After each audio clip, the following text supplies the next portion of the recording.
പീരുമേട്ടിൽ ആൾതാമസമില്ലാതെ സർക്കാർ ക്വാർട്ടേഴ്സുകൾ നശിക്കുന്നു. പീരുമേട് സബ് ട്രഷറിയുടെ ക്വാർട്ടേഴ്സുകളാണ് ആൾതാമസമില്ലാതെ നശിക്കുന്നത്. 10 ക്വാർട്ടേഴ്സുകളാണ് പീരുമേട്ടിലെ ട്രഷറിക്ക് വേണ്ടി പണിതത്. എന്നാൽ കഴിഞ്ഞ 8 വർഷമായി ക്വാർട്ടേഴ്സുകൾ ഒഴിഞ്ഞു കിടക്കുകയാണ്.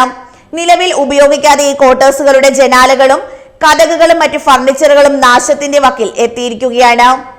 കേരളത്തിലെ വിവിധ ജില്ലകളിൽ നിന്നുള്ള ജീവനക്കാരാണ് താലൂക്ക് ആസ്ഥാനമായ പീരുമേട്ടിൽ എത്തുന്നത്.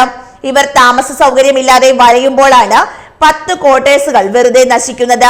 പീരുമേട്ടിൽ അനവധി സർക്കാർ ക്വാർട്ടേഴ്സുകൾ ഉപയോഗിക്കാതെ നശിച്ചു പോയിക്കൊണ്ടിരിക്കുന്നു. ആ കെട്ടിടങ്ങളെല്ലാം നന്നാക്കി എടുത്താൽ അനവധി ജീവനക്കാർക്ക് ബുദ്ധിമുട്ടില്ലാതെ താമസിക്കാവുന്നതാണ്. സെൽ ടാക്സ്, എക്സൈസ്, അതുപോലെ അനവധി ക്വാർട്ടേഴ്സുകളാണ് കാലഹരണപ്പെട്ട് നശിച്ചും പോയിക്കൊണ്ടിരിക്കുന്നത്.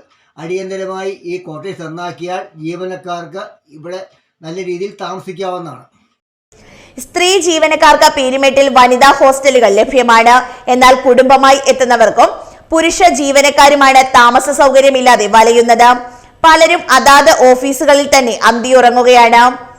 2 വർഷം മുൻപ് ഏറെ കൊട്ടിഘോഷിച്ച പുതിയ സബ് ട്രഷറിയുടെ ഉദ്ഘാടനം ധനമന്ത്രി ബാലഗോപാൽ നടത്തിയ വേളയിൽ സർക്കാർ ക്വാർട്ടേഴ്സുകൾ നശിച്ചു പോകുന്നത് ശ്രദ്ധയിൽപ്പെടുത്തിയതാണ്. മുൻപ് ട്രഷറി ക്വാർട്ടേഴ്സിൽ മറ്റു വകുപ്പിലെ ജീവനക്കാർക്ക് നൽകിയിരുന്നു.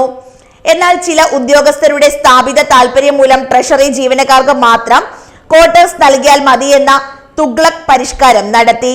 തന്മൂലം കെട്ടിടങ്ങൾ മുഴുവൻ നാശത്തിന്റെ പാതയിലാണ്. News bureau, Peermade.